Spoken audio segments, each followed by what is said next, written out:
Why don't you go towards the living space right now? She would love your mother. Yes. Then you can change That's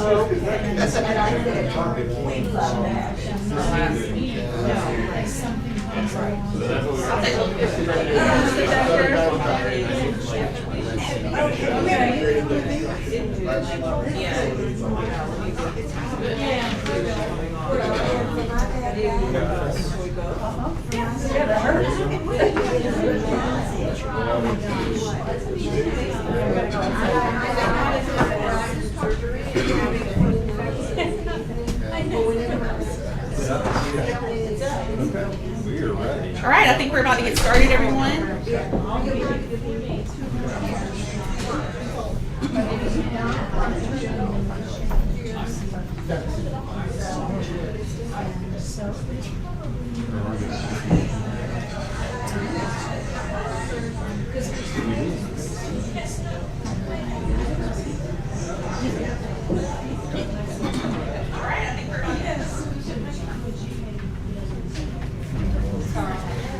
All right, so thank you everyone for coming tonight. I know it's super cold outside, but really thank you for coming to our second budget workshop.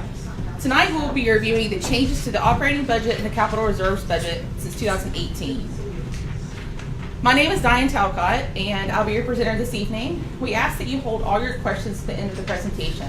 We'll also be taking questions via Facebook Live, so if you're watching on Facebook, make sure you comment so we can get your questions answered as well. All right, if you take a look at the agenda, we'll be reviewing several things today. We'll look at the changes to both the operating fund and the capital reserve fund. We'll look at the aging infrastructure and how this is affecting things. Look at the assessment allocation from 2018 until 2020, cash flow projections for both funds, and the assessment vote scheduled for spring 2020, and some key takeaways from the presentation. So I know this may be repetitive for those of you that were here last time. We're going to go through a short review of who we are here at the Landings. We began in 1972 by the Brannigan organization, which means we're almost 50 years old. Most infrastructure, storm drains and roads including, is original to the island. We have 8,500 residents, 91 miles of roads, 47 miles of storm drains, which is a hidden asset underneath you. It's there, but you can't really see it with your naked eye. And we have 22 miles of paved community paths and trails. So we're going to do a brief overview of what we talked about last time in our first budget workshop. So our last assessment vote failed in 2018. We needed 67% of the vote. We ended up about 66% of the vote.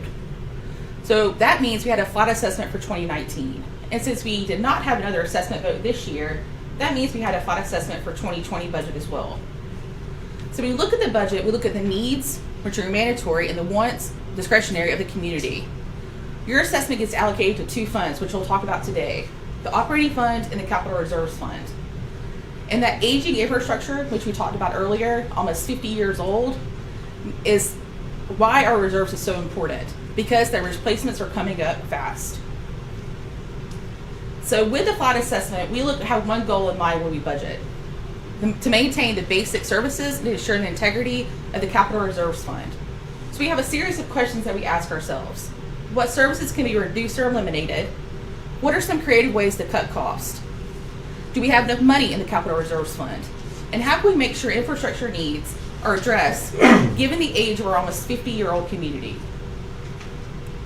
So the two funds we'll be looking at today are the operating fund and the capital reserves fund. The operating fund are your day-to-day services, including insurance, taxes, utilities. Your capital reserves fund is a restricted fund, only for the repair and replacement of assets, including storm drains, roads, heavy equipment.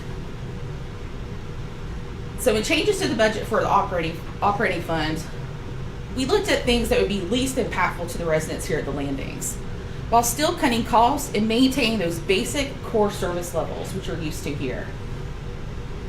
So first up, we'll look at some changes regarding the appearance of the island. These are just some high-level changes. In your budget book that will be published online after the December board meeting, you'll have all the changes that have occurred since 2018. But this presentation will do just like a snapshot and the major high-level overview of the changes. So we'll start with the Center Island Refurbishment Program. That was reduced from $150,000 to $100,000 going into the 2020 budget year. What this does, it eliminates some plantings, tree prunings, and seedings of turf, and uses a different type of pine straw called slash pine straw rather than longleaf, which is not used now. We also reduced the frequency of the mailbox sign painting program. It was reduced to 15,000 from almost 30,000 in 2018. This means 1/6 of the community would be addressed versus 1/3 of the community, which is current what the 2019 levels are. So next up, we made several changes to staffing for the 2020 budget year. Starting off, we cut the training and memberships budget from 75,000 to 41,000. We still want our staff to be trained. We want our staff to have memberships to the right appropriate organizations. But what this will do is allow us to find more creative ways to get training via webinars or in-house training. We also eliminated the employee wellness program in 2020, saving almost $7,000. So since we'll reach out to our health insurance provider, we've already started having the talks to figure out if they have a similar program that we can get that's already included in our plan. That's what our hope is. We also decreased the budgeting staffing costs for 2 departments, security by 90% and marinas to 80%, from full staffing levels that are usually budgeted. And why we did this is because we're seeing turnover rates in those departments, which take it down to a more historical level going forward with 80 and 90%. We also had the addition of 3 new positions. One for assisting residents in public works, one as an assistant mechanic, and one that helps marina hours once they have the expanded hours. We also have some changes related to board projects. The first one we'll look at is strategic plan spending. So as you know, we are in a 6-year strategic plan. Next year is our last year, 2020. So you'll see the budget was $95,000 in 2018 and then 0 in 2020. What this means is we're still going to do strategic plan items. We're still going to finish up that strategic plan that we currently have. It just means the board has not identified any expenditures related to it. Staff will continue to work and we'll continue to make sure it's completed before our next strategic plan implementation. We also reduced the development renovation budgets from $50,000 in 2018 down to $10,000 in 2020. What this will do is help the committees that are currently are using this budget come up with more creative ways to locate some expenditures and how to pay for them regarding selling ads or some various items like that. So next we'll look at some miscellaneous changes. As you know, we closed the recycling center just a few months ago at the end of 2019, a savings of at least $12,000. We also eliminated seasonal cookouts. We reduced and eliminated off-duty police expense. So this expense was Chatham County Police Department. As you know, they currently have a precinct on Whitfield Avenue now, just super close to us out here. This is off-duty police officers doing rotations on their off time for us. So since they're so close, it's not really needed anymore. So we took it out of the budget. We also reduced and eliminated the marinas marketing line item. Since the marinas were at full capacity for both their wet slip and dry stacks, this item is not needed anymore either. And that went from almost $20,000 in 2018 down to 0 in 2020. So I know these next 2 charts are an eyesore, and we can always go back to them at the end of the presentation. And this is what I was kind of reflecting at that you'll have in your budget book. It'll be these pages with an explanation by each line item. So a couple of things to point out to you. You'll see these are all non-assessment revenue line items, which means none of these items are related to your assessment. These are all items that help reduce your overall assessment amount. So some things like boat storage, which we talked about earlier. Since the marinas are at full capacity, they're earning more revenue, $152,000 between 2018 and 2020. You also see vehicle registrations, the next one. You'll see $79,000 from the variance between 2018 and 2020. So these are all non-assessment revenue line items. This next page are the expenses. Same thing, but expenses. First one is revenue, this is expenses. So a couple of things to point out here. I know this chart's very busy, but we can always go back to it, and you'll have a printout in your budget book later as well. And this presentation will be posted online. One thing to point out is the staffing and wages line item at the very top. You'll see from the 2018 budget to the 2020 budget, it went down from 3.6 to 3.4. And this is because of those changes we've made for security and marinas, taking those full staffing levels down to a more historical level for us going forward. And this is a savings on $154,000. You also see another big one to point out to you is the landscape Brightview contract. This one, 2019 and 2020, you'll see it's the same amount. We have one more year of this contract, and then it'll be up for renewal again. But what this does is it saves almost $20,000 from 18 to 2020 budget. That's the key thing to look at. That's a very expensive item out of our expenses. Next, we'll look at some changes for the Capital Reserves Fund. All the changes that have been made to the Capital Reserves Fund allow more funds to be allocated to that infrastructure needs while still considering the increasing cost of heavy equipment, which you'll see on the next couple of slides. So these first two slides show the aging infrastructure and environmental stresses which we're currently experiencing on the roads.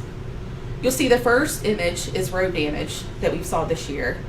This is root intrusion, this particular road, which we're finding for the roads. This next slide shows the paving of roads for the road project. And this is actually a seam replacement on the road. And you can see this going down Landings Way South. And what this does, it extends the useful life of that road. So we're not having to pay to replace the whole road. We're just paying to fix that part. It may not look the prettiest, but it helps extend the useful life of the road.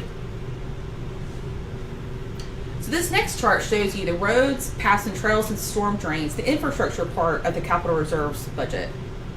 See, one thing to point out from this chart, you'll see the 2019 budget and the 2019 year end. So you'll see the roads was actually budgeted $755,000. We're actually coming in at over $1 million. And you can see that because of those unplanned roads expenditures, which we're currently experiencing. And you'll see in the 2020 budget, the roads that are planned accordingly for the $1.1 million for the expenditures. You see the same thing happening with storm drains. 175 for 2019, 228 for the 2019 year end estimate. Because of the storm drain issues that we've had this year, we continue to see. So next year it's budgeted $275,000. We can come back to this slide as well after the presentation and look more in depth at it. So next we'll look at the Capital Reserves Fund for changes to the budget related to equipment and bridges. The first one is the jetter truck, which we looked at last time in our first budget workshop. The jetter truck is used to clean out the storm drains that are around the island. That increased cost substantially, up $110,000 to $310,000. It is currently budgeted in the 2022 budget year. The McWhorter Bridge, which is over by the North Gate, everyone knows where that is. The redecking cost of that increased $100,000 to $100,000, up $50,000. What we're doing is we're redecking this bridge at a cost of $100,000 because the complete replacement of the bridge is over $800,000. And that means we can push the replacement of the bridge further out. So we're doing things now to help extend the useful life of these assets. This next slide shows the two sweepers. And I know we saw similar pictures in our last budget workshop. One thing to point out though, this sweeper right here looks a little different. And we bought it in 2018. This has a 7-year useful life. So right now it's scheduled for the 2025 budget year at $260,000. It went up $100,000 for the replacement of this sweeper. This sweeper is due for replacement next year. It increased up to $240,000 because we're going to replace it with a light sweeper like this. This sweeper is smaller, it's more compact, it's more efficient, and it's more the higher level of productivity for our public works staff. But we're hoping to, since we have it scheduled for 2025, we're really hoping to extend it out even more after that. So will that one actually do more than just move the dirt around? Yes, ma'am. This next slide shows the assessment allocation. A couple of things to point out. You'll see this has 2018 budget through the 2020 proposed budgets on it. One thing to point out, you'll see the year-end estimate, the year-end actual for 18 is in here, and the year-end estimate for 19 is in here. You'll see the allocation has increased for that capital reserves fund. So more money is being pushed that capital reserves fund, but you can see where the allocation changes from 305 to 460 and the 464 to 684. So that proposed budget for 2020 is higher at 478. And of course, the amount of the assessment allocation just depends on what infrastructure is needed to be replaced that year. It's never going to be exactly the same year to year. So this slide is also a busy slide. We can come back to after the presentation. But this is the operating fund cash flow projections. This has the 2018 budget through the 2025 plan. And what you'll see starting at 2019 year-end estimate, all the way to that 2025 plan. Because as you remember, in our first budget workshop, we have a long-range financial plan, which means we budget 6 years out. 2020 through 2025 is our long-range financial plan. So what we've done is we've managed down to the $1.5 million level, which puts all excess cash to that capital reserves fund.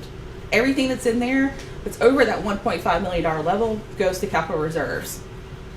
The $1.5 million level is 2 months operating cash minimum per our board policy for the operating fund. One thing to point out, this 2020 plan through that 2025 plan assumes no assessment increase, completely flat at $1,850. This next slide is a graphical representation of that cash flow projection. And you'll see the 2019 year-end estimate through that 2025 plan remain at that $1.5 million managed level. This next slide shows the capital reserves fund. And you'll see that that money from the operating fund is going to the capital reserves fund. But one thing to point out, you'll see in the 2019 year-end estimate, and you saw on the other slide, which we're transferring everything above 1.5 to the reserves fund. And one thing to kind of point out to you, once it's transferred to the reserves fund, it can't be transferred back out. It stays in the reserves fund.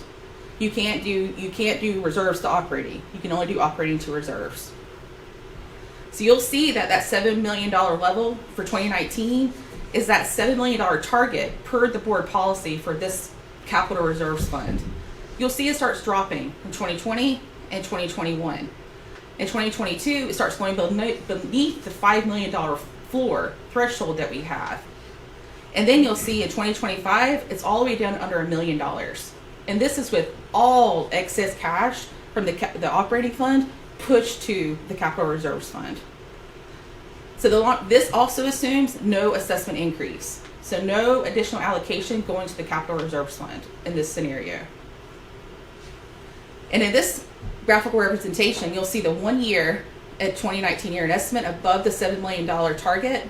Going down, you'll see this is, I hate to use red, but it really kind of sticks out. The 2022 plan through the 2025 plan are all underneath that $5 million level. And then you'll see 2025 underneath the $1 million level. So what does that mean for an assessment vote? I know everyone's asking and they're thinking in their head, what does an assessment look like for next year? Truthfully, we don't know what that assessment amount is. We have a reserve study that's currently going on, which we talked about last time, and which will be the December 16th budget workshop. Once we have the results of that study, we'll be able to determine what that assessment amount will be. Because that reserve study will make sure and figure out if we have the correct funding levels in that capital reserves plan. It'll make sure we do. So going forward, we'll be able to budget the correct amount and have the correct assessment amount for the residents. So our plan is to have several assessment workshops similar to this. We don't know how many yet, but our plan is to have many. So you can know what's in your packet, what's coming forward in your package, what you're actually voting for, to be very clear on what you're getting with your assessment monies. So of course, you'll see communication via the journal, e-news, websites, however we can publish it to make sure the word gets out. The board plans to hold an assessment vote during the spring of next year, 2020. And if that is successful, it will take effect the following year, January of 2021. It'll be a 3-year assessment. I know that I probably ran through that way too fast. So let's just summarize some really high-level key takeaways for you. So the expenses for the 2020 proposed operating budget are 4% lower than the 2018 operating budget, which we saw on that one slide. Those expenses are going down. The non-assessment revenue, which includes the vehicle registration, boat storage, for the 2020 proposed budget is 10% higher than that 2018 operating budget.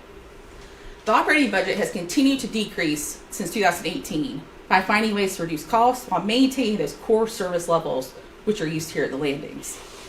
One thing to point out, no new or additional items are reflected in the 2020 operating budget. That's all base level services. The aging infrastructure, which we talked about earlier, it's almost 50 years old. That means the capital reserves budget needs additional funds to maintain that funding level. The assessment vote is planned for spring of 2020. And of course, if successful, would take place the next year in 2021. So we'll take everyone's questions and go back to slides. If you have questions on certain slides, we'll be taking questions via Facebook Live as well. So. And I just want to, before we get into them, thank you, Diane, for that presentation. You did a great job of leading us through pretty complex numbers. And I'm Carl Stevens, the Assistant General Manager for the association. Let me just point that out real quick. But it's a mix. You know, we had a person who came for the meeting earlier. He thought we were doing the reserves study response, which is next month. And his advice to us for the next assessment vote is to stick away from all the numbers. Well, it's hard, right? Because you're voting on numbers, so we try to balance it of giving you the numbers and also keeping it at a high level and that kind of stuff. So as Diane mentioned, this will be online. We'll put this online tomorrow. We were making tweaks on it until right before the meeting. But we do want to take the time to answer your questions. I will point out that for a little bit, Sean Burgess, our Public Works Director, is here if we get into the weeds on some of that stuff before he has to leave for a child's football game in about half an hour. So we don't want him to miss that. So, but we'll go ahead and open it up to questions. And I saw a hand up back here. Yes, sir. I'm Anna Solinsky. I don't have a question, but I would like to make a suggestion. Timing is of the essence, and you do a wonderful job. You deserve the money, but if you have too many workshops, if you can't bring out the vote in January or February and bring the vote to an end before April the 30th, I think it would be to the disadvantage of the association, because after May 1st a lot of people go away, and also workshops are very, very interesting, but give our community something in hand, not only at the computer. Old people like me, they are not working at the computer every day, and give something in writing, get the vote out early, and you will have success. Thank you. Thank you very much. We agree with all that. The timing we're looking at would complete the vote before the end of April. For that reason, people get busy in the summertime and they go away. And yes, we'll be looking at all the media from the journal to a voting packet to, as Diane mentioned, some of the online and electronic stuff. So thank you. Point definitely taken. Yes, ma'am. Does the state of Georgia do nothing for the infrastructure here as far as the roads? Are all the roads maintained? The roads are all private. So the 91 miles of roads we have, since they're back behind the gates, we have to pay to maintain them. And Diane did a good job of highlighting some of that non-assessment revenue. So Could we go back to that? sure. Yes, One of the absolutely. key drivers on that one is the vehicle registration. And that's when we get into a recession, we certainly saw that drop down, and it's come back up as we've had more activity and again more houses being built and that kind of stuff. So that really helps offset a good chunk of our annual paving, and is meant to in a lot of communities do something like that. But we've seen some strong growth over the last couple of years in the non-assessment, and that's helped us look at future assessment amounts. It's a good thing that it helps offset what the future assessment amount would be. Hold on one second. Let me, yes. So what does Chatham County do for us? So Chatham County. Pay my taxes. Right. Yeah. So I'll give a few things. So one of the things they do is they do police, and Diane alluded to that. In the past, we have paid for the off-duty police to come out here because when the department was merged, Savannah Chatham County, they never did any routine patrols out here. Since they've demerged, we are actually seeing routine patrols occurring out here, and they have an officer who is assigned to our beat, which encompasses a little bit more. So we think between our security, if we need to call the police, we can bring them out here. They do the dry trash pickup, bulk trash once a month. And then those are the big areas. They also manage we do most of the actual work, but we're part of the storm floodplain management system. Those are the ones. Spraying. Mosquito Very spraying. important, Thank very you. important. Yes. What now? Paving Green Island and then. Well, paving Green Island McWhorter, I was thinking about within the gates, but paving McWhorter and Green Island, and in fact, Diamond Causeway is a state road, but they're swapping responsibilities with the county. We just had our annual landings roundtable with our elected and appointed officials, and we'll have that report coming out. It was out last week. It was out last week, sorry. It all runs together, I'm sorry. And so they're swapping where the county will take over the mowing of stuff. Now, our landscapers do a lot of this stuff outside the gates, but hopefully they'll do a better job of maintaining it because the state would mow it 3 times a year and that's it. So they definitely don't do the service levels that we would like, and so that gets into some of the kind of stuff that we do. I hope I address that. Yes?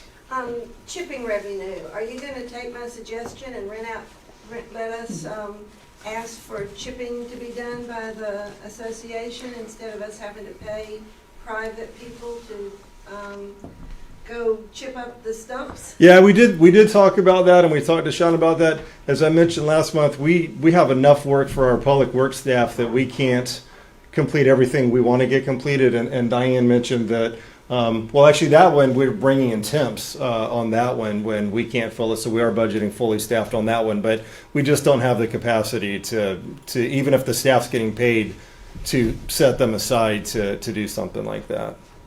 Yes. Since we have Sean here, Yes. the street sweeper. Sean, can you come up here? So, sorry, let me get him up here for our home audience. Yes. Yeah. Thank you. So even the new truck, Yes. calling it a truck, I don't think it does anything but spread the dust around. Is it sucking anything up? Because when I followed behind it, or around my street corner, it just blows the dirt around. I'd be more than happy to come and show you when they do discharge that material. The 2 sweepers we have are the Ravo, which is a smaller unit, kind of looks like a Zamboni. Yeah. That unit is a pure suction unit, so it's a pure vacuum. You're talking the left The one? one, small one. yeah, be this unit here. Yeah. And so that unit is the new unit that we've switched to from our Timco that historically we've had for about the last 10 to 12 years. The biggest advantage of that unit is exactly what you're talking about. The suction for that unit actually picks up more. It'll pick up rocks, debris, nails, everything off the roadway. The older Timco units were regenerative air, so those units actually recirculated. And so everything that was left in the hopper was about 2.5 cubic yard of debris, was kind of in a fluffy state. The beautiful thing about the Ravo is that that material being in a suction vacuum actually compacts. It kind of reminds me of the old trash compactors that we used to have in our homes, and it puts a plug out. The beautiful thing with this is that this unit needs to be serviced or dumped about 3 to 4 times per day. That one typically once at lunch and once at the end of the day when the crews come in. So it's actually reduced a lot of staff time as far as taking those materials and hauling them out. Okay, so I'll watch it the next time it comes down my street, and then I'll take a And picture. we can put some additional pictures of when it does and the log, if you will, that it sends out. And I'm not looking for it to mop my floor, but It does, and we do track as part of our performance measures the cubic yardage of material that's removed from the streets with these units, so that we are tracking kind of the productivity. And that's one of the main changes that we actually went from the Timcos to the Ravos when we were testing those units. okay. And so when you go, second question, when you replace them, are you making any money when you sell that thing? Yes, to be honest, with the Timcos, we've had twice where we actually include in a trade-in price with the manufacturer. The last 2 times we actually rejected that price and we put the units on eBay. The interesting thing is they're manufactured in Waco, Texas, and for the first unit that we went through with the auction, we got into a bidding war and we actually received about $26,000 additional to what our original trade-in was. So we do go through that process. The second unit we actually had on eBay. We did not get to the reserve that we thought was appropriate, so then we took it off of eBay, relisted it again, and got into another bidding war, and again had a much higher amount of return for the used units. Do you do that for not just these things, but for most of the fleet? that Yes. you have? Our trucks typically will trade in our street vehicles to the dealership. Those are very difficult because the way they're used is very different from a residential vehicle. So a lot of time those are actually based off of trade-in values associated with the market in these areas, and they're giving us really the value that they're going to get when they take them to auction. Right. And I'm sorry, I was going to say one thing you'll see if you look at the capital asset management plan where we list out our assets, you're going to see the net value on the vehicles because, and you'll say, well, how are you getting a vehicle for that price? It's with the trade-ins and that kind of stuff. So. Okay, thank you. Yes, ma'am. So, I understand that there is a reduction in the cost in the budget due to the closing of the recycling. Yes. And I think it was like $12,000. Yeah, at least. Sorry, can I So, just finish? yes, Okay, yes. Sorry. Yes. But was that really based on the fact that the recycling center was just not, I mean, we know that it costs more to recycle. Countries or businesses are not buying the recycled product. So the recycling center here was just not, it was probably at a loss, I think, maybe. It's been at a loss for a few years, between 12 and I want to say $40,000 a year. The issue that we really had, we started having issues with contamination of the loads and that kind of stuff. The Reduce, Reuse, Recycle Committee, fantastic group. They put in hundreds of hours educating and working with people at the recycling center and really made a big difference. The problem was when China quit taking the contamination, that market just collapsed. And so we're paying to have the compactors $1,000 a month. We're paying to have the loads taken off.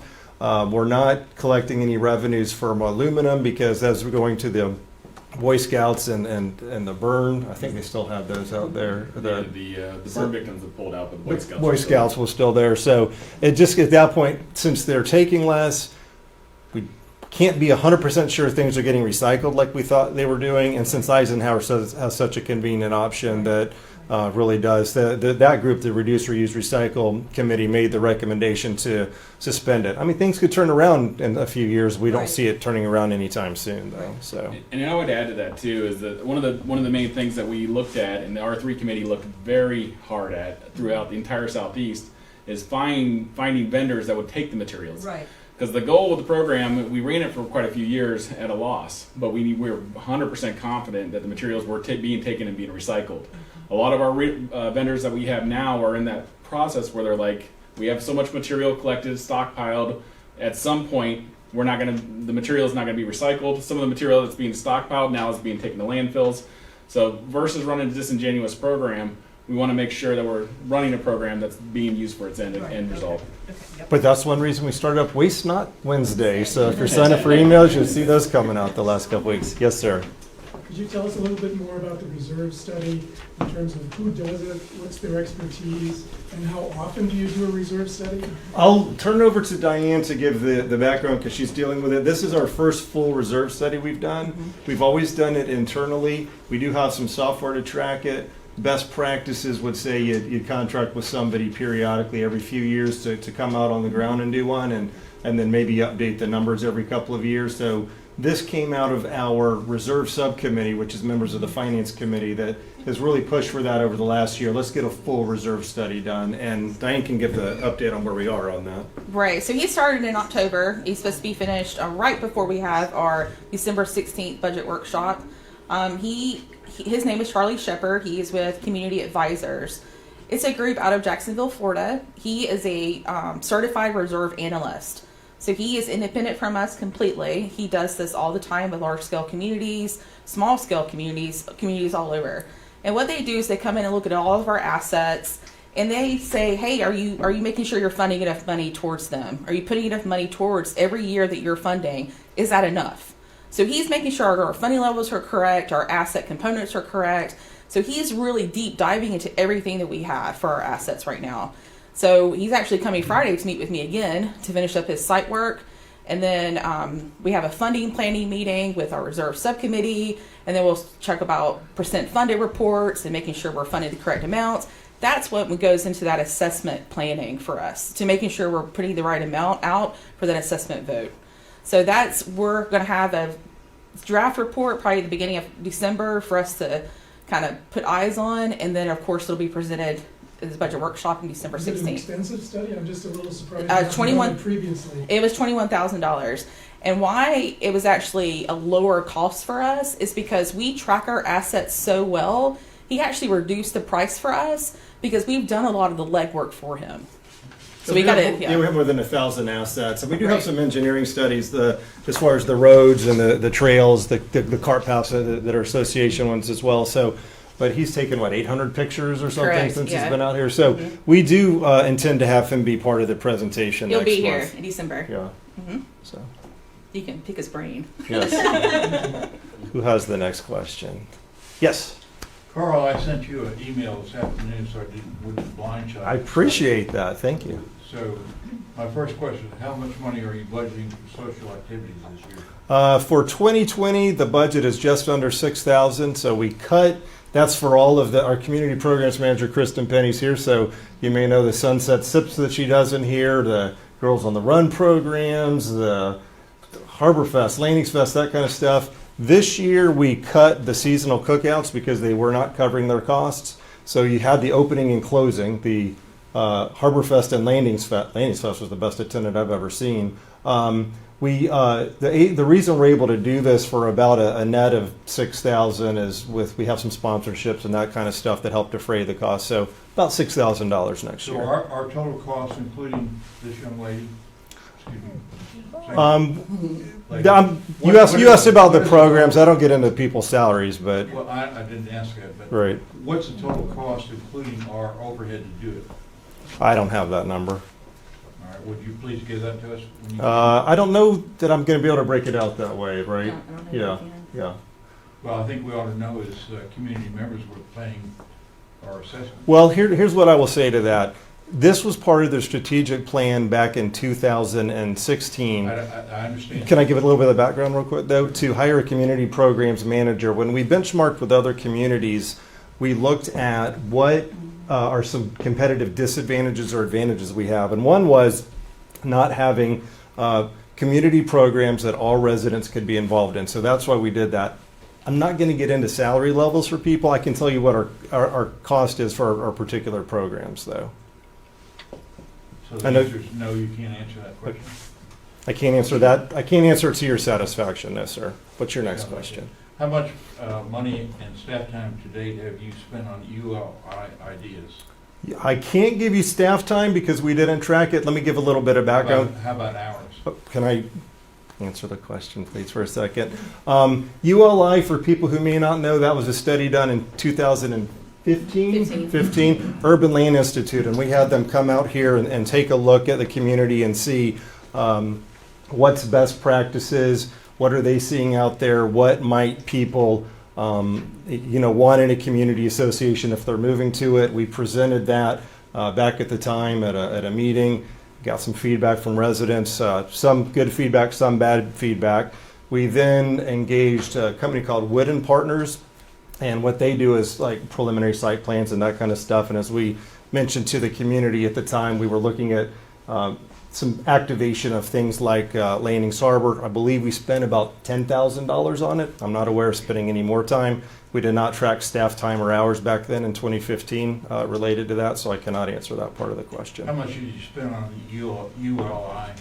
I don't have that number offhand. I don't think that was part of your original question, so I did not look that up. But I know we reported on it back at the As I time. recall, it was $150,000. I don't recall that. I'd have to look that Would up. you please report that to this group? Sure, Okay. sure. What are you budgeting for next year for the initiatives of the ULI report that you spent $150,000 on? $0 next year. Okay. How much money did you spend on the incorporation? About $195,000 over several Are you gonna years. spend any more money next year? I think we've been clear that we're not. Okay. How much money, I think it was covered in some of the slides, but your name is? Diane. Diane. I went through it very quickly. But how much money is necessary to move from the reserve fund to keep our current level of service? We cannot move money from the reserve fund. It can only be done the other way. Can't be done by law. Yeah, Why is that? It's by law. Yeah, Yeah. that's correct. I don't think there's any law. Maybe there's it's accounting not- regulations. You can't Yeah. you can't move money from reserves to pay for operations. Okay, Yeah, once it's then there, it's there. The following question, if the assessment vote, which I think should pass, in my opinion, what are your thoughts for reduction? If it doesn't pass, what are your thoughts for reduction in services? We would have to go to the board and take a look at that. We have not looked at further reductions at this point. Diane, I think, did a really good job showing what we've done from 18 to 19 to 20 to try to do the least impact as possible on the community based on the available dollars. But if we don't have an assessment passed by the end of next year, then certainly we'll be working with the board and more concert. That's one of the things we did with the board this year. We did, I think we talked about this last month, but we did the first go through with the budget liaisons from the finance committee after staff had gone through budget stuff, made some changes based on budget liaison input. Then we took some decision packages to the board to say, yes, let's look at these cuts here, many of which Diane highlighted, or let's not do that here. That would certainly do more of the same if we don't have an assessment passed by the end of next year. Well, then my following question, would you be able to report to this group or our community what the reductions would be in the future if it doesn't? We're not looking at that at this point. Our focus is on getting the 2020 budget finalized. We've not sat down with the board. Of course, we'll have incoming board members to say, after we have the reserve study complete, which will be the end of December or middle of December, that'll help us know what our reserve component is going to be. And then when we meet with the board, do we want to look at restoring anything back in that we've taken out or leave it as such? Things like the center islands that for years we funded at a certain level and we're taking it down a level. Do we need to look at maybe making some changes? So those will be board discussions, and that's not happening right this second. Okay, well, my final comment, I didn't write this to you, I'm sorry. Okay. In my opinion, your center islands maintenance is lacking. It reminds me of Victory Drive, and I've complained about it for many years, and to reduce it further is ridiculous. Okay. And please pass it along to your board. Thank you. Some are here today. Yes, ma'am. Of the $150,000 you spent on becoming a city, does that include what you paid Hughes and Associates? Yes. And who made the decision to hire them, and what were they supposed to do? So they were legislative support. The board made the decision to hire them. They were to shepherd the process to get it to a vote, which they did. So where did you get the money that you paid for all of this study? Did it come out of reserves? Or No. was there a pocket No. of a budget that you're not doing again or something? Line item from strat plan, which was down to zero. which is down to, right. So, and again, that was over several years, not just 1 year, but that was a strategic plan that the board put into effect in 2016 for the strat plan to explore the incorporation. Okay. Yes. I'm looking at board projects on this sheet of paper that you gave us. And there's two of them mentioned here, strategic plan. So perhaps that's some of that money that you're talking about. In 2018, the two plans that you mentioned was a total of $145,000. Then it's down to $60,000. Now it's down to $10,000 in 2020. Are there only two board projects, or are there more somewhere? I mean, that's a lot of money for the board to be spending. $145,000 last year, and then $60,000, and then $10,000. Well, I mean, more money. I would mean several things would roll up into the strategic plan. So that's when you look at that as a particular line item. That is, I don't think we have the detail from 2018 in front of us, but that's what rolls up. It's not just this one project. Our strategic plan has, I believe, 42 goals and objectives in it. So that's in support of meeting those different line items. Now, next year's the last year of the strat plan, and so the spending that's been needed to be in place to accomplish it, we believe we can finalize what we're planning to do with the strat plan next year without spending money on it, as we then go in and look at updating the strategic plan going forward. Certainly then I could see that going back up as we have certain line items.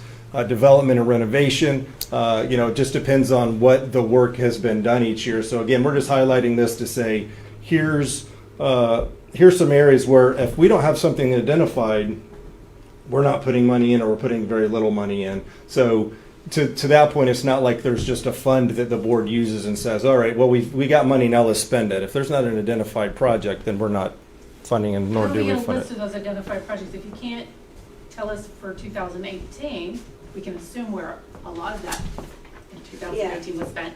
But what about the 2019? There's $60,000 between the two. Yeah, I'm just worried, I'm sorry, but I don't trust the board anymore because of spending almost $200,000 on the incorporation. I don't trust the board. okay. And I'm hoping that that changes. I'm hoping that we have a new path to transparency and trust, but they're gonna have to earn that, and just seeing numbers without seeing what the money's being spent for doesn't So do let me answer some of anything. those questions. For 2018, the bulk of that was incorporation. Yeah. So it answers that question for you. For 2019, it's actually the community survey, which the board approved earlier this year. That's the 2019 work. So you'll see the 2019, $30,000 for Okay. strategic planning, that first line. Strategic planning, Yeah. okay. And so it was the community survey we did this year. But there which- was more than, I mean, that wasn't 30,000. No, it wasn't 30,000, but it also included the rest of the costs for our water rate consultant we had hired last year as well. So it had two things: it was water rate consultant, which we hired last year, and the community survey. Yes. So I just think it would be nice to have a list of what those are instead of just rolling it up. I know you said this was high level, Right. but it's But I guess I nice want to to have get into the weeds when it All comes this to is the in the board. budget book on the internet. Yeah, All of well, this is available. not necessarily in that level of detail, so we need to take a look at that. But so Right. thank you, Diane, for having that available. Great. That's good. And let me see if I have anything And for. then the development renovations, 30,000 for 2019? Yes, the bulk of that's legal work for those committees. So that's the bulk of that money being spent, was both legal work for both of those years. Okay. And that's why it's down to 10,000 going forward, because we don't foresee that major expenditure with the renovation committee. And I know that they're looking at different ways to raise funds for that committee if they have expenses to do. Like you say, like ads on a website and Correct. things Yeah, like so that. they're looking at different ways, but the bulk of that's in the past has been used for the development committee. So it's development/renovation, renovation which just started this year. So in the past, it's been the development committee and has been used for legal work. All right, who has the next question? Let me go back here. Yes. Yes, can you go back to the 3-year projection? So The my cap- question actually is around, This one? the 3-year, and my question is about the infractions. Oh, yeah, go back. I think it's the one, it's the revenue, non-assessment revenue. Yeah, so I'm kind of curious why the revenue from the infractions is projected to go up in the next few years as Violation fee. as a resident who loves this community, and I generally don't complain about my neighbors. I'm trying to figure out why we're projecting to complain more and have more violations of our own community. And my question is twofold. One is, why do we think the infractions are going up? And second is, what are we doing about the folks who may be complaining more than they're contributing? Because we definitely have folks in this neighborhood who there are some folks who complain a lot, maybe put 10, 20, 30 infractions in, and of course security has to respect those. But at some point, it's a bit excessive. And at some point, we have to say, who's the problem? Yeah. So my question is two.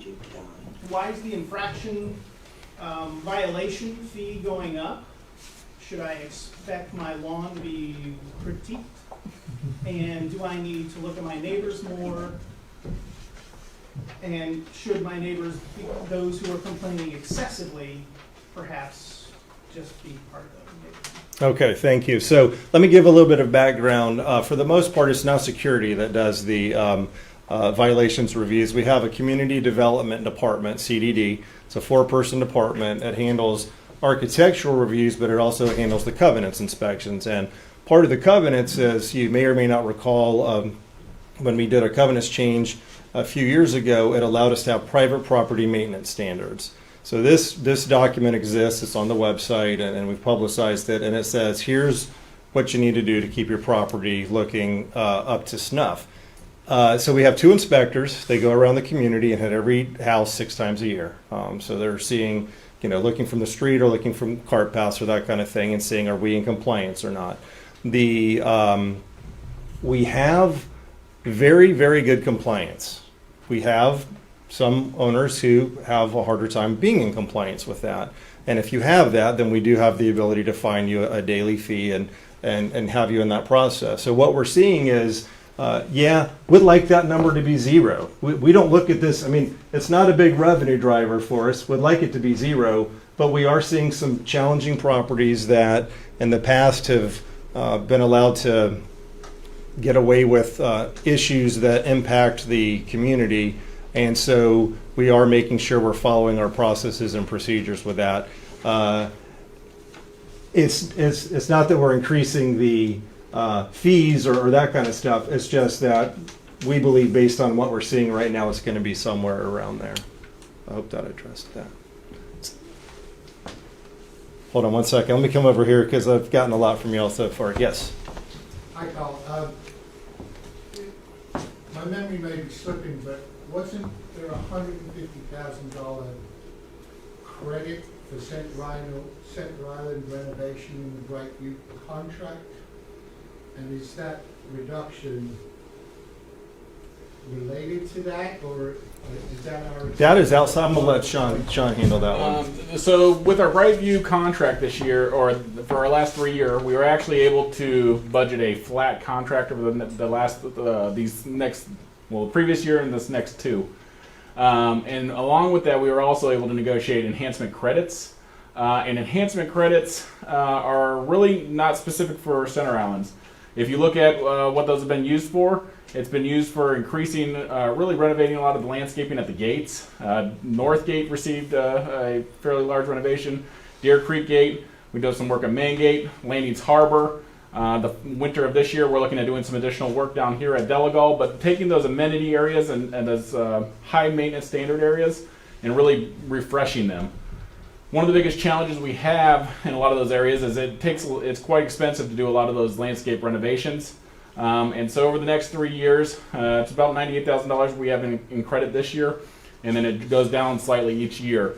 But the goal is to really help us enhance those areas and also give Brightview the ability to really make the place look good throughout the rest of that process. So if I may, none of it goes to Center Island? It does not. It's all for really plantings and enhancements throughout the community. Can I follow up while I get the show? Sure.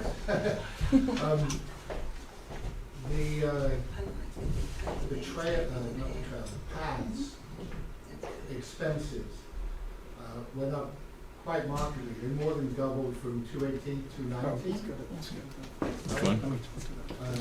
I think they went from around 250 to almost 600. Given that the assessment failed, do you think that was a wise use of funds? And could we not, in this particular case, spread out these costs over a couple more years than currently planned? All right, I'll start off with that. This, and again, we're comparing we're comparing, where am I going, Diane? Back. There we go. Yeah. All right, thank you. User error here. We're comparing 2018 to 2020, but if you go back, you'll see up and down in these areas. So a good example is you see a lower amount of spending in the roads last year. We like to try to gang up, I'll get to the answer in just a second. We like to try to gang up projects as we can so we get a better unit price and that kind of stuff. Now the cart pass, we continue to have the issues with the root intrusions and the rideability and that kind of stuff.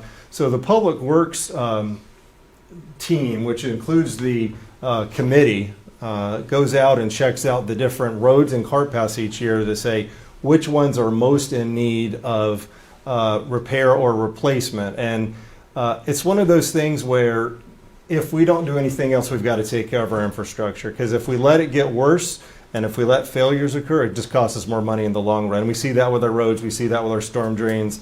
So it's something we have to stay ahead of. Now the good news is on the cart pass that by the end of 2022, they're scheduled to all be converted over to concrete from asphalt. What that does is we then can take this out of a reserve item that's kind of a higher reserve item, and now we put some level of maintenance in our operations, which will be a much lower amount, because if you think about an asphalt path, you've got to replace either the whole thing or large chunks of it. A concrete path, you just replace the panels that need it. So Back, let's see, I started in 2002. Our general manager, Sherry Hallman, started in 2004. At that time, we had deferred maintenance so much that we had an assessment vote that the assessment went up almost $300 in 1 year. Residents gladly agreed to vote for that because they saw the disrepair that we were getting in. Our whole focus, you heard it from Diane, if you don't take anything else away from tonight, I hope you would take away that we have aging infrastructure that's coming due for replacement, and putting something off just makes it cost longer in the long run for all of us. I would also add to that, the main focus with the CarPath program is where we're changing from asphalt to concrete. I will say anytime we do defer, a good example is behind the village. That's a path that's about 3 years out, or actually 2 years out, I believe, in the project from being replaced. But the amount of root intrusions are on that path required us to do additional maintenance this year and spend operational costs to repair that this year with asphalt. So continue to defer them, you increase your operational maintenance costs on a lot of those, versus with the concrete, as Carl mentioned, we have the ability to replace sections or panels versus having to do a wholesale kind of replacement. I do understand all of that, believe me. All I'm saying is that trees tend to grow relatively slowly, and that I assume you attack the problem areas first. And so the areas remaining should actually be the best of the worst, so to speak. Yeah. And so if you're running so many hundreds of thousands of dollars over on the road expense, wouldn't it have been smart to scale back on the pathways expense and keep costs under control? Rather than continuing on kind of blindly, it seems. Okay, this is only my comment, all right? It's spent, it can't be undone. But looking forward, it seems to me that you have to work within a budget and not just a plan. Well, and thank you. Again, to that point, it's a balancing act. We can't let the infrastructure fall into disrepair, and that's been our focus. Yep. Okay, you got another question. Well, let me go to the back first, then I'll come back to you. Yes. So I have a question for all three of you. Regarding the recycle center closing, what are your thoughts on that? I'll turn it over to Sean on that. Yeah, I can tell you. And so Sean's our public works director. He used to be the environmental manager, so the environment is near and dear to us. Yeah. So. With the recycling program, so in 2004 when I started here, we had a very basic recycling program, essentially newspaper recycling.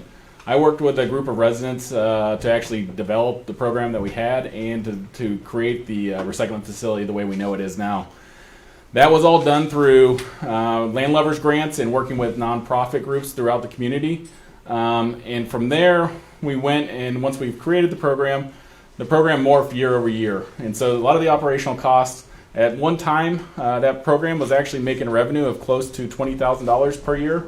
And in bad years, when the economy or when the material costs actually dropped, we were losing in the ballpark of $25,000 to $35,000 per year. The biggest challenge is when the materials are no longer, in my opinion, being recycled, then there's no reason to spend or have any kind of expenditures associated with it when materials are most likely going to be taken to the dump. So that's my biggest challenge with the recycling. I think there's going to be recycling. This community is enough environmentally forward to continue to push that. We just have to have the industry and the vendors to be able to help us make that a reality. No. Yes. One of the things, since it came up about the board, why and who made the decision on the association board to pick people of their choice and force them onto the landings company board and causing the company board to resign? Even Raul didn't know about it. I mean, why was there's the board such a bully that to run that place and put an old Brannigan guy on it who wanted to go back to what they used to do, and they now waste time arguing with themselves? Okay, so just to give a little bit of background on this, the Landings Company is the wholly owned subsidiary of the Landings Association, so we're the sole shareholder. As part of that, with the bylaws, the association's board is allowed to place a certain number of directors on the company's board, and the company as well recommends a slate of candidates too. So it's a joint effort between the Landings Association Board and the Landings Company Board about who to put on there for future years. I'm not aware of the Landings Company Board resigning. I know a couple of board members recently resigned, but I'm not aware of the board resigning. So Resigned because of that. I'm not aware of that. That's Rob will write it. oh, okay. Well, I'm not aware of that, so I can't speak to that. I can only tell you the governance side of it. Okay, why did they do that? I mean, who thought that they were smarter than everybody else to do? Again, I go back to the board has the authority and has always placed members on the company's board in coordination with the company. That's how that governance structure works. Yes. I was going to see, we're having any other questions around the room? Yes. Oh, me, okay. Yes. Yeah. I thought maybe you saw something I didn't see. So. You just passed me over last time, this is okay. I'm still curious about the ULI report, and we spent a bunch of money, which I thought was appropriate, but the initiatives that they brought forward, did the board ever, in the TLA board, ever bring forward anything of meaningful ideas like land development and other opportunities for us to consider? And have we ever spent some money back at that time, other than the consultancy agreement, to bring forward what I thought was some great ideas? And where does that exist? And maybe I've missed it on some of your email broadcast or not, but I don't see the results of that effort. And there was a lot of activity, I thought, intellectual activity on the island to make that thing work. So where are we with that? Again, my biggest recollection was looking at activating Landings Harbor to have more, amenities and changing it up where more than just the boaters and other people are over there. Right. The conceptual plans got put together, but when we looked at some costs on it, you easily can start getting into the millions of dollars. And so if we are working to get an assessment passed to pay for the basics here, I don't know that there's the community appetite for something like that right now. There was an effort on TLA. I mean, we cut out all the undergrowth brush on the spray fields in preparation for new property development. That's not why that was done. That was done because we had Nutter, an associate study, to try to improve the efficiency of this. Excuse me. Let me. I have. Oh, I'm sorry. I thought you were finished. My apologies. TLA actually authorized a design for some residential properties on that parcel, on those parcels. There was actually a concept drawing done. So there was some activity by TLA that I thought was great for new property development to reinvigorate our aging community. What happened with that? First of all, I'm sorry, I was addressing when you said why we cleared out the underbrush, and that wasn't accurate why the underbrush was cleared out. The underbrush was cleared out because of inefficiencies in the spray. We're talking about the spray fields where the effluent is put. So the spray fields were not being as efficient as possible. We were worried about the capacity, had Nutter, an associate study done. That's why they came in and cleared out the underbrush. We also had some trees removed and that kind of thing, which I think had last happened maybe 20 years ago. On the side note, we got paid for that lumber, so it was at a no cost to us. For the conceptual drawings, I was not personally involved in that, so I can't speak to that one for you. Would you report that back to this group, please, as a written report? Because we've spent money on conceptualization of new property opportunities in that area. It didn't occur. All right, I will take that. I was gonna say I'll take that out of this. I will say that wasn't our focus for this meeting today. Our focus has changed since the 2018 to 20 budget. I don't think there's been anything related to that that's going into the 2020 budget that I'm aware of. So nothing out of the ULI study, other than maybe this was the clearing of the effluent. I don't believe that was related to the ULI study. I didn't think so either, but even if it was, right. There was then nothing out of that ULI study that the TLA decided to move forward on. Lynn's telling me directional signage. Remember that? Yeah. You've done nothing on directional signage from the ULI study. Okay. All right. So, to, I'm sorry, I'm not an expert on the ULI study, and again, the focus of today's budget was not the ULI study, so Well, I'd love to take that offline and we you're can the talk about that assistant some more. manager here. Why don't Right. you know? We can get some more detail for you and publish that for you. And we have historical details Correct. all over the website. Even if and it's have zero, the it still links for just that. needs to be reported. Right, correct. Absolutely. Yes, ma'am. I have a question, not to change your topic, but have we ever considered working with the club and letting them use some of the amenities, like, what they're doing on over by the gazebo that everyone's off the wall about, and putting that here at this marina, or, at Harbor, they have the ability to do it. You could lease to them. So we've had, Because it's your property. right. It's We've our had property. conversations. If the club were to do something, and we've told them that, if you wanted to do something at Delagull or Landings Harbor, it's on common property. If you do that, it has to be open to everybody. Sure. And so we've definitely had those conversations. At this point, the club hasn't been interested in going through with something like that, but we've definitely had those conversations. Get them to adopt a Center Island. There you go. Cover the cost. Great idea.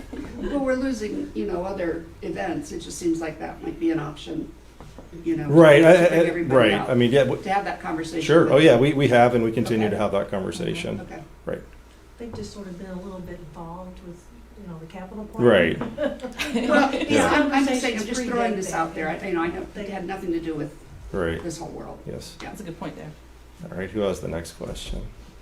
Do we have any questions on Facebook? We do Live? not. We have a lot of people saying hello, you've done a great job, Okay. thank you so much, but no questions. Well, no questions. All right. Well, thanks everybody for coming. Next month will be the reserve results, and we'll be December interested- 16th, Thank 6 you. p.m. here. All right. So thank you. Thank you very much. Ready?